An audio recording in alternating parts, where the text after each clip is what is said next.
in the last couple of years, we've seen the approval of a couple of new biologic agents for pancreatic neuroendocrine tumors, specifically sunitinib, which is a VEGF tyrosine kinase inhibitor. It's an oral agent.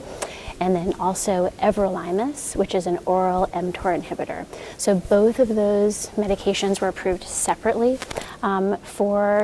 based on an improvement in progression-free survival for patients with metastatic pancreatic NETs. And so those are available now. The data showed, again, improvement in progression-free survival, but didn't show much benefit in terms of response rates. So there wasn't a lot of tumor shrinkage. So I think what's interesting about thinking again about using cytotoxic chemotherapy like temozolomide and capecitabine in this disease is that we tend to see more tumor shrinkage or greater response rates by using cytotoxic chemotherapy.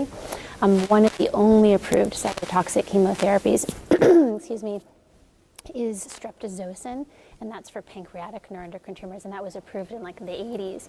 It just happens to be very toxic with a lot of side effects, and in practice, in current day, we don't really use it. So streptozotocin is an alkylating agent. Temozolomide is an oral alkylating agent and has a much better side effect profile. It's currently FDA approved for use in glioblastomas, and has been studied in some small retrospective studies for pancreatic neuroendocrine tumors. There was actually a very small retrospective study of about 30 patients that was authored by Dr. John Strasberg at Moffitt Cancer Center, and he reported 70% response rates in this small retrospective study. And so that led to a lot of interest to thinking about using this in prospective studies.